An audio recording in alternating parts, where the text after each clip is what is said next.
Hello everyone, how you going? And welcome to Top 10 Canadian Commercials. Now we've checked out some weird and wacky ones, but I want to see what are the best. When I wake up in the morning, I'm still asleep. I really don't want no toast. I want no OJ, no tea, and no cereal. It be a yogurt drink I'm wanting first. Oh, give me up, me mama smooth up. Me mama give me up. Me mama when the morning come, give me up. Me mama, yup for when the morning come.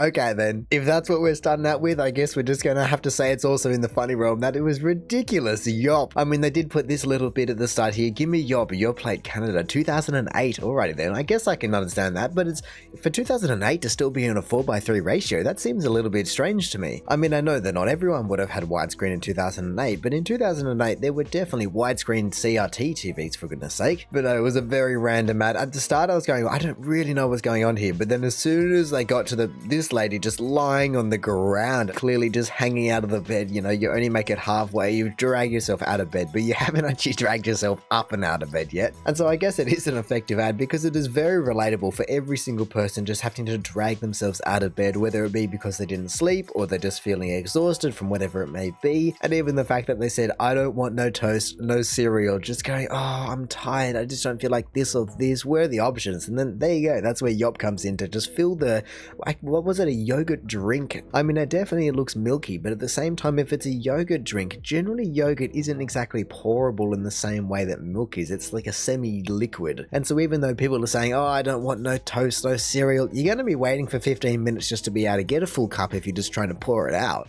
How's she getting on, my son? She was born and bred back home, eh? She called the Nissan X-Trail Vista. Pick again with that pen roof, buddy. If that don't put a gust in your spinnaker, I don't know what would. And look at the wheels on her. Got enough alloy in there to fill a bucket. You got the climate control on the inside in case you got the mother along with you. Oh, you got a hot and you got a washer on. You got the washer before or the back. Like my mother always said, she said, you got a single line, you can add 2 hooks. I'll take it.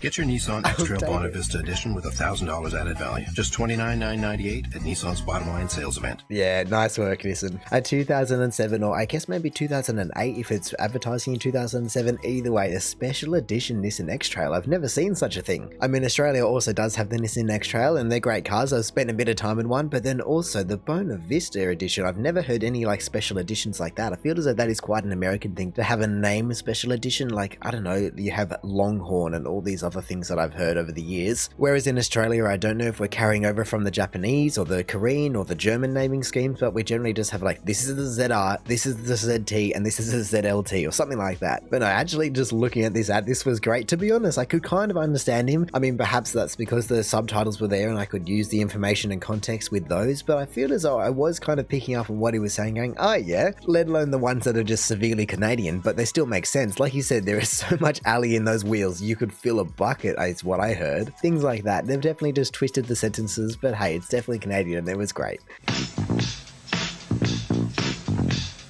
Another one bites the crisp. Talk about coffee crisp.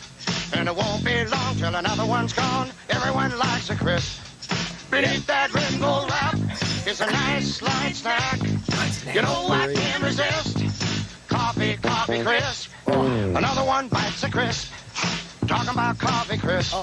And it won't be long till another one's gone. Everyone bites a crisp. How many does he have, the poor bugger? He clearly had to buy a lot for the entire team. How many is there on the rowing team? I think there's 7. 1, 2, 3, 4, 5, 6, 7, 8. That's all right. Okay. And then obviously him as well. So they had to buy 9 of these things. So hopefully they're not too expensive. But they said at the start it was 1983. And so it was probably what, I don't know, 30 cents for this entire thing. But first of all, when was Another One Bites the Dust? 1980. Okay. So that definitely makes sense why in 1983 it would have been such a massive hit still. And so for them to use that in their commercial would have been a big deal. I don't know what kind of licensing rights they would have had to pay to use that. And obviously they changed it to be Another One Bites the Crisp, but it still clearly uses the same beat, and so they would have just had a nightmare dealing with that. But I can only imagine it would have been quite a successful ad. I mean, I don't get why they're all rowing. I mean, I guess it comes down to the fact that how do you market a chocolate bar, or I guess a chocolate coffee bar, or I don't really know what it is. Maybe because coffee's meant to give you energy to row. And you know what, this might be one of those times where it's like, yeah, Canada had an incredible Olympic growing team at the time or something like that, and that's why these guys were included in the video, as well as another one, Bites the Dust, and so they had so many just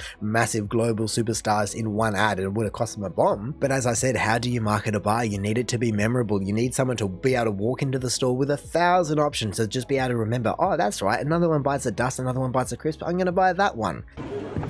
Ah, here we go. I am Canadian. I've definitely seen this one before, but I don't want to exactly watch the entire thing. We'll just watch the end. Here we go. Noble animal. A tree is a hat. A Chesterfield is a couch. Yes. There we go. I certainly haven't forgotten this one, and I don't think Canada has either. They just go, this is one of the greatest ads. I think it actually won an award almost, but really the best part, of the strangest part, of the most unique part about it is just the fact that it's a beer ad, you know? After all of this, I thought it was going to be some tourism ad or something like that, but no, all of this passion that he's conveying and just going, no, it's not Z, it is Z, it is Canada, it's the second largest landmass, it's all just for a beer ad, and so that's why they went seriously over the top. And I guess Australia also has some pretty over the top beer ads, but Molson Canadian, with all their different ones that I've seen now, they certainly know how to make an ad. Lift it, raise it, get a handle on it. Lipton Cup-a-Soup. Right. Hold it, hug it, get a handle on it. You need this. Lipton Cup-a-Soup. Plenty good soup to warm up with. Yes. Give one a hand, it'll give you a lift. Grab it, lift it, hoist it, raise it, get a handle on it. Come on, Lipton get a handle on Cup-a-Soup. There we go. I've certainly never seen that one before, and I was thinking, well, of course you want a cup of soup in Canada, especially during the winter months. You can just, like they said, hold it, hug it, warm you up. I mean, perhaps not in that form. You just need to actually hold on to them a bit better and put some boiling water with them, but I guess he's on the right path in terms of knowing what he wants for dinner. I mean, I must say, I've never seen a cup of soup in a glass mug. Actually, I don't know if I've ever seen a glass mug like that, and to be honest, I don't know if I like being able to see the soup. I mean, it's not the greatest of quality, so maybe the quality is letting it down a little bit, but I feel like just it's a bit chunky to be able to see what you're drinking, perhaps. But I believe this ad was in 1987, Cup of Soup. I mean, you can definitely see that it's not modern, even just by the jingle and the song that is playing in the background, and even the phone. You know, that right there is such a classic thing for so many people that either had to do it or have now seen it in movies. Everyone knows what is going on there because your hands are prioritized with something else. No matter who you're talking to, you just need your two hands to be able to hold your cup of soup, just warm up your hands and just really enjoy the drink. Or actually, is it a drink? Because it says it in the name, it's a soup, but then I guess a soup you can drink, but is it a drink if it's a soup? I don't know. I mean, I've just realized that the slogan says get a handle on good soup, and then they are clearly, which doesn't really happen anymore, but they are clearly also selling these cups, and so it is clearly just play on words, get a handle on it, and then also get a hand on our cup that has a handle on it, because we want to be selling both our soup and our memorabilia. You know, like I said, not many people do that anymore. I feel like, I don't know, fast food and Coke are the only people that sometimes attempt it, but it's just not really a thing. But either way, I can only imagine that a cup of soup, not even just a Lipton Cup-a-Soup, but cup of soups in general have just gotten Canada through many a winter. Soup's on at Tim Hortons. So come on in for a super deal on our great selection of savory soups. Wow, okay. Enjoy one of our soups with a tea biscuit, small It's the coffee, same and a shots. donut for just $2.99. Wow, $2.99. Soup's on, $2.99. Wow, well, I had no idea that Tim Hortons was more than just a cafe. I thought they were just selling, I guess, coffees and the odd little pastry thing. Not that they were also had soups and what else do they have? Biscuits, I think they said. Yeah, a tea, biscuit, small coffee, donut, and a soup for $3. Wait, what? I mean, it's a bit difficult to see the portion size, but I guess we've got cutlery there. I mean, that looks like a very enlarged spoon if you ask me, but either way, $3 for that? I could see a few people paying $3 for that kind of thing, you know, if it's a decent soup, I don't have no experience, and if it's a decent donuts, I have no experience, and if it's a decent coffee, and once again, no experience, but I can see people like that putting down their chainsaw and picking up one of these for $3. And actually, I've just realized that this is the first Tim Hortons ad I've ever seen, which I think is surprising considering how much of an icon and how much weight it has in Canada. You know, you can get any size pizza with all the toppings you want for just $9.99. Even extra large? Yeah, $9.99 gets you any size pizza with any toppings and a bonus Blockbuster video rental absolutely free. That's like getting There we go. any size pizza for $6. Right now, any size pizza with all the toppings you want is just $9.99. With a free Blockbuster video rental, it's like getting any size pizza for just $6. 9, 6, 7, 11, 11.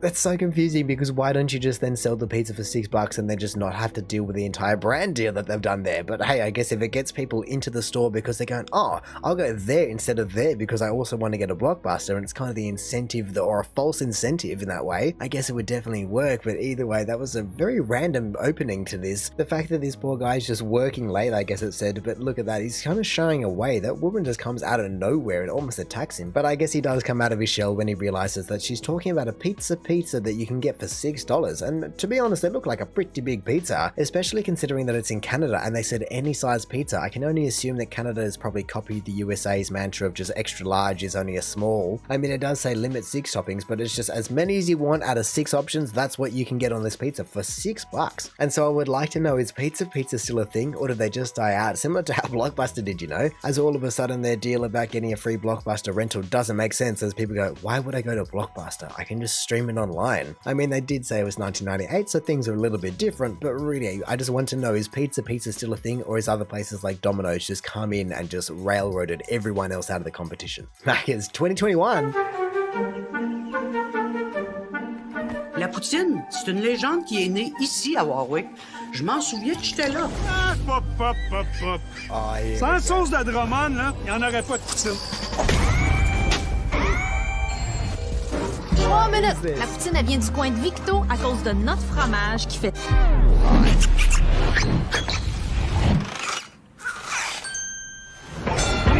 Warwick, Drummond, Victo. Mais d'où vient-elle vraiment? Et surtout, d'où vient son nom? Mon grand-père a dit un jour, put in the cheese on the fries. Put in poutine. Hey, voyons donc! Elle remonte à bien plus loin que ça. How long is this ad? Peu importe son origine, une grande légende mérite un grand format. Wow, that one was a long ad, and that would have been such an expensive ad. I mean, it's not like Macca's doesn't have the budget for it, but whoo, man. I mean, I love that they put the maple leaf in the middle of the golden arches. That is a nice little touch, but that was an insane ad. All the different locations they had. Man, that is a massive glass that you just do not see in Australia. Like I said, they just don't do glass or anything like that, but I guess maybe overseas they still do, and even just the branding front and center. And it is clearly the French version of the ad as well, and so I'm wondering, is this the one that they ran only in Quebec, or was this a nationwide program? Either way, if I hadn't already heard it once before, I would have been completely taken aback that Macca's sells this kind of thing. I always thought it would have been something you can only get from basically a poutine shop, and not because it's complicated, but just because that's what it is, you know, kind of like a kebab and things like that. You can't get a kebab from Macca's, but clearly it is such a cultural icon that every single person that wants to sell it can sell it, because, well, you're missing out on a market if you don't. 8 a.m. Monday morning. I had to find out what makes Mr. Transmission's nationwide warranty so good. A woman from out of town presented her nationwide warranty hesitantly. The Mr. Transmission service manager said, no problem. 9:30 a.m., with only a minor adjustment, the job was done, and at no cost to her. My conclusion, you can rely on the Mr. Transmission nationwide warranty. That's why people are saying, hey, Mr.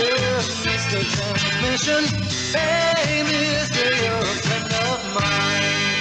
Well, it took me about half the ad to realize what kind of transmission they were talking about, because I couldn't exactly see that, yes, that looks like, I guess, kind of like a transmission in a car, but at the same time, when I first saw that, I went, oh, is that a flag, or is it some kind of antenna-y thing? That's what I was thinking, oh, transmission antenna, because they said it was 1989, and so I was wondering, oh, are there a whole bunch of people that are getting antennas, and they said it was nationwide, so I think I was thinking nationwide transmission. But hey, the fact that they were able to fix it in a day is ridiculous. I don't know how you would ever go about doing that. You would have to jack the car up or put it down, rip the engine out, rip everything out, put another transmission in, and just do everything like that in a day. And I'm wondering if they are still around, because I don't know how you would be able to live up to that. What if you can't fix a transmission in a day? Is it free? Or maybe that was something that they advertised but didn't contractually have to live up to, you know? We can go, oh yeah, we could fix it in a day, it's possible, but we never will. And also, thinking about it now, how many people are having transmission problems to the point where they're getting their entire transmission replaced by Mr. Transmission that then also gets a warranty that then they're going to need again? Surely it would have been a manual transmission they're talking about. I mean, maybe that is why you needed a warranty on it, because it is such a bare bones, stock standard, rudimentary auto that it just broke down every 2 kilometers. But hey, I guess if you're traveling a lot across the second biggest country in the world, then you just want that peace of mind, Mr. Transmission is there. Nationwide warranty, no problems. Wow, what a shot. When you put your name to something, it can mean many things. a commitment, ownership, accountability for the over 17,000 men and women of Canadian Airlines who have invested their own money, signing on as shareholders. It means all of those things. For those travelers who will walk the wing to Canadian, it means you will continue to have a choice of airlines. And it means you'll notice a difference. Because if your good name were riding on something, wouldn't you do what it takes to make a difference? Fair enough.